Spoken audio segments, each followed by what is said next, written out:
Hey fellow Vault wearers, it's Angry Turtle and we just received new update for Fallout 76, the summer update Test Yo Metal, and look how cool graphics this time we are getting to the patch notes, which is unusual. But now let's dive into the notes and let's see if there are some hidden secrets. It starts with our latest update for Fallout 76 launches today and it brings a triple threat of new public events. Fallout 76 Season 9, Fallout First enhancements for the scoreboard, corpse highlights, and much more to the game. I'm interested in this much more part. Read on to catch all the details. Update highlights. Can you compete? Join forces with the Gladiators of Steel and Test Yo Metal against an army of Rust Eagle robots across 3 rounds of combat at the Metal Dome in the Savage Divide. It's Gulper season. You are cordially invited to the Moonshine Jamboree at the Sunday Brothers cabin. Fend off an onslaught of Gulpers, harvest their venom, and then raise a glass of Mire Magic Moonshine. Goodbye, super mutants. Gear up to hand deliver an eviction notice to a horde of super mutants who recently overtook a settler outpost near Foundation. Prepare for a tough fight, and don't forget to defend the Rat Scrubber. Conquer Dread Island and score to rank up and claim a host of rewards on the all-new Fallout 76 Season 9 scoreboard, Heart of Steel, a Dread Island Tale. Fallout First enhancements. Members can claim score, boosts, and complete bonus challenges to earn even more score this season, as well as unlock additional rank-up rewards from the scoreboard. Easily spot fallen foes. The new corpse highlights setting makes it easier than ever to quickly find enemies you've taken down and claim your hard-earned loot. Yes, this is a setting in-game you can switch off. Update version 1.6.4.60 and size ranging from less than 18 up to 26 gigabytes. Surprisingly, Steam is much smaller than Microsoft Store, no idea why. Dive into 3 new public events. Today's update introduces 3 new public events to Fallout 76, Test Yo Metal, Moonshine Jamboree, and Eviction Notice. Catch a brief rundown on each event below and then head in-game to check them out. Please note, with temporary adjusted public event selection until June 28, so that you will have more opportunities to try out 3 newest public events over the next 2 weeks. Oh wow, that's amazing! Okay, that's huge! As we have so many public events, on normal rotation the new ones would be so rare. I hope this one will work. Fingers crossed, this must work. I want to see a lot of those new events. They're way cooler than old ones. But let's carry on with the patch notes. Every hour, at the top of the hour, one of Test Yo Metal, Moonshine Jamboree on Eviction Notice will be selected to begin. Okay, guarantee every hour, awesome. At 20 and 40 minutes after the hour, one event will be selected at random from the full public event pool, which includes our newest 3. Okay, then once per hour is guaranteed, but if you will get lucky, it will be more. After June 28, public events will resume being selected completely at random every 20 minutes. Okay, we have 2 weeks to do it. 2 weeks to grind the scoreboard hard and do the new events. Okay, that's awesome. That's the best news I read for a long time about Fallout. I'm happy. I know I'm happy from small things. Test Yo Metal. In the arena, the Brotherhood of Steel have uncovered that a group of Blood Eagles calling themselves the Rust Eagles have been stockpiling spare robot parts to construct an army of combat bots. Concerned about the threat this may pose to Appalachia, Scribe Valdez recently sent a field team to investigate. Now you can join forces with the Gladiators of Steel in fierce contest to survive against the robots inside the Rust Eagle arena. And here we have more details how this event will go on. I think we'll skip forward because I already covered every single event in a video and we covered it in the previous Inside the Vault. And it's repeated here. Deliver an eviction notice. Yeah, that's the event when we fight super mutants, protect rat scrubber, and there is a lot of fight, a lot of experience. This is a really good one, and the best rewards from all three. Then I'm looking forward to it. Then there is Join the Moonshine Jamboree, when we basically help produce a moonshine, which is a so cool idea by itself, and a lot of gulpers in there. Then keep going to actual details. And of course, patch notes link, if you want to read everything through, will be in pinned comment. Fallout 76 Season 9, new scoreboard, rewards, and more. Here's what's headed your way during Fallout 76 Season 9, which begins today.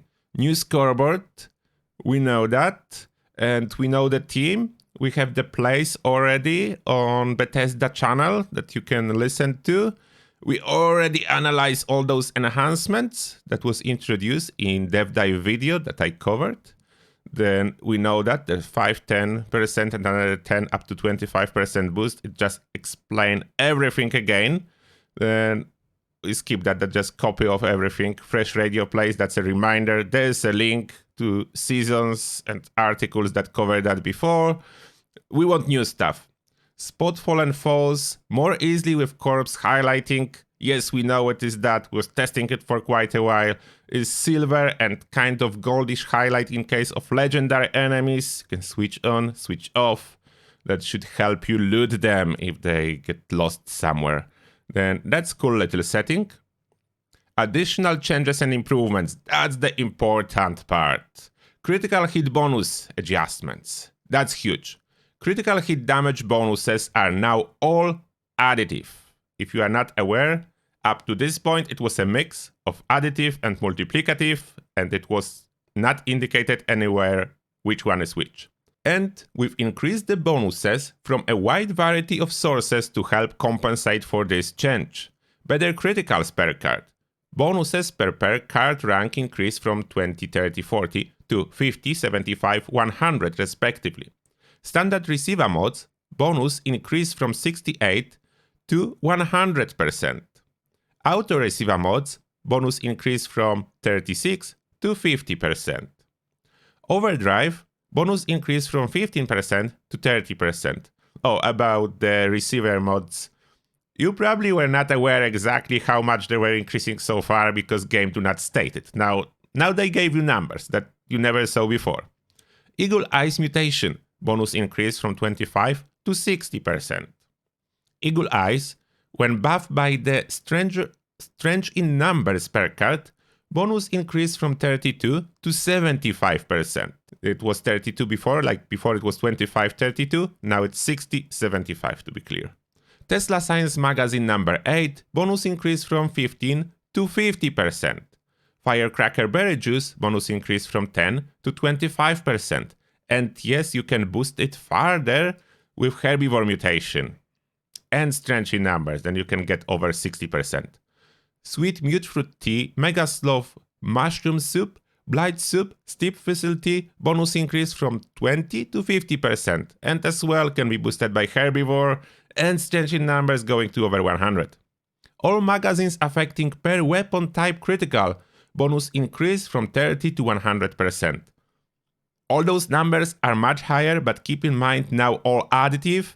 Therefore, in practice, you just want couple good ones, and then consecutive ones will be very insignificant, unless you are min-maxing for absolutely best damage for speedruns.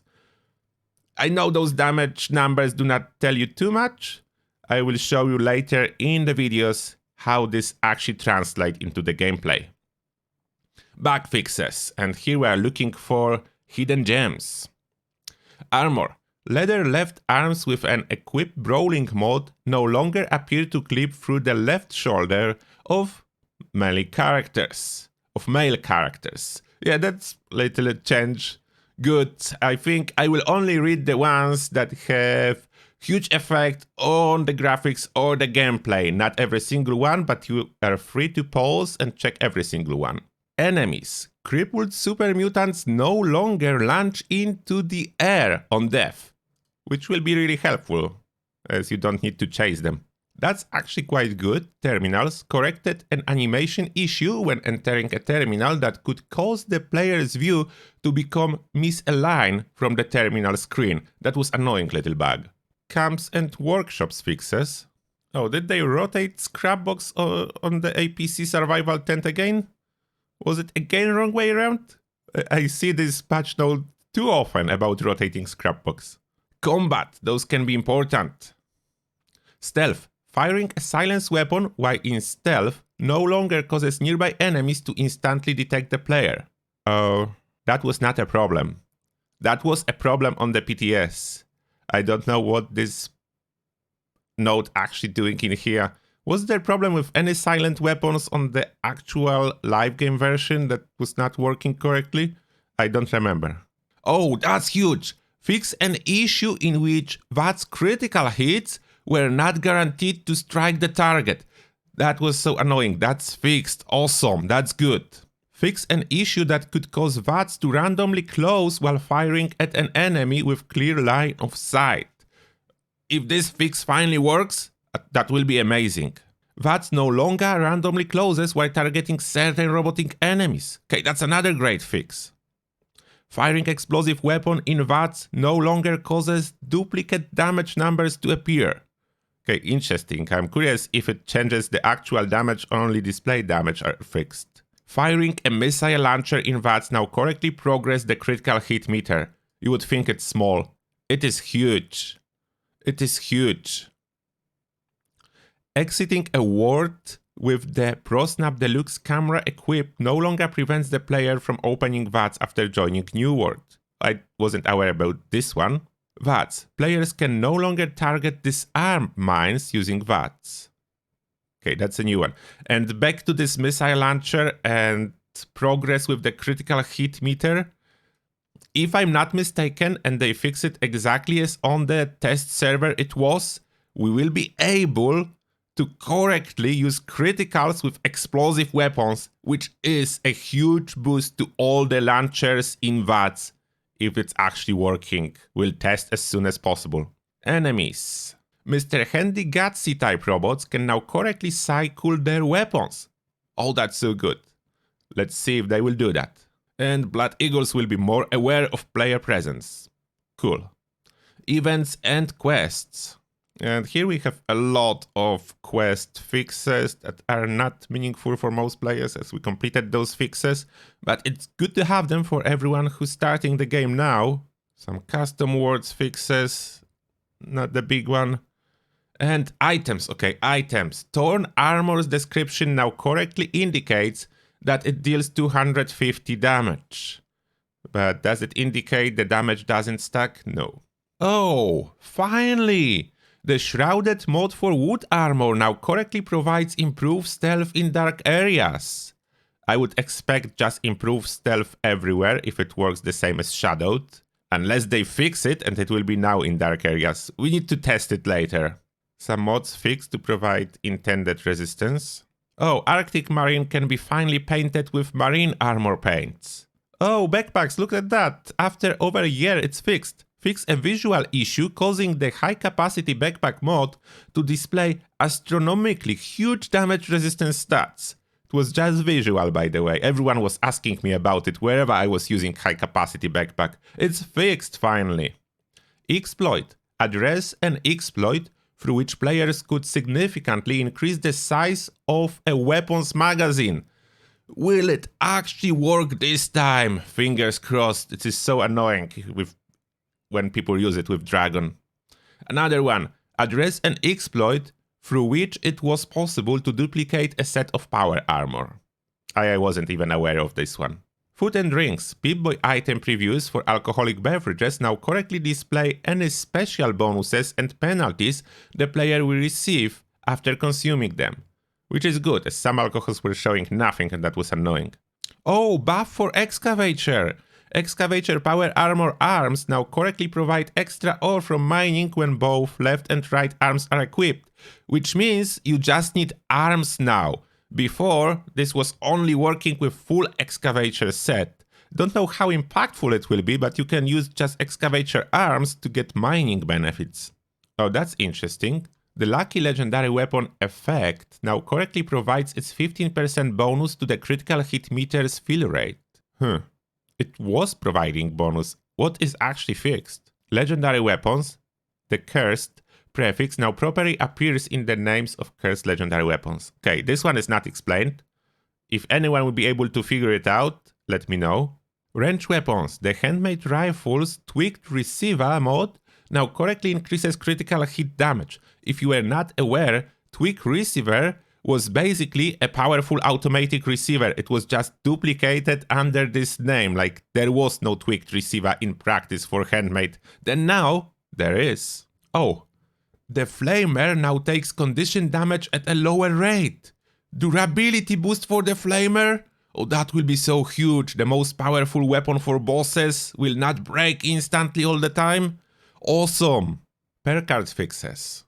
Mr. Sandman. The Mr. Sandman perk card no longer provides a different sneak attack bonus when equipped before or after the covered ops perk card. Additionally, the sneak attack bonus from Mr. Sandman has been doubled at all ranks.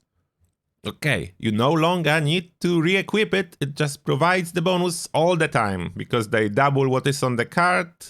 Therefore, it will be probably the same in practice as with re-equipping the card. Good change, yeah, overall good change. Quick Hands. Fix an issue that could cause the Quick Hands perk card to trigger more often than intended. Really, that wasn't super powerful perk, and they even fixed it to be weaker? Alright. Super Duper. Fix an issue that could cause the Super Duper perk card's fanfare to play even though the perk hadn't triggered. That's a good one. Some user interface fixes. Oh, that's important. Scoreboard. Followed first rewards for previously achieved rank ups now correctly appear claimable if the player joins Followed First partway through a season. Therefore, yes, you can buy Followed First after completing the season to claim Followed First rewards. Okay, that's a good one. Oh, and lastly, trade. Legendary item previews in player trade menus now correctly display all of an item's legendary attributes. And the same fix, I didn't read, applies to vending machines too. Then in trade and in vending machines, we can see exactly what we are buying if we are buying legendary items. It was bugged for a long time. I'm happy it is fixed. You know what you buy now. And lastly, address a number of locations where the player could become stuck. And there is no section for stability improvements. I'm surprised. It was always in every patch notes, stability improvement section saying that stability was improved and less crashes. There is no this section this time. I don't know if this will be more crashes or this will be actually less crashes because there is no stability section. But this being said, we concluded the patch notes. Now I'm waiting for the game to be ready to play. And as always, thank you all for watching and see you in the next one.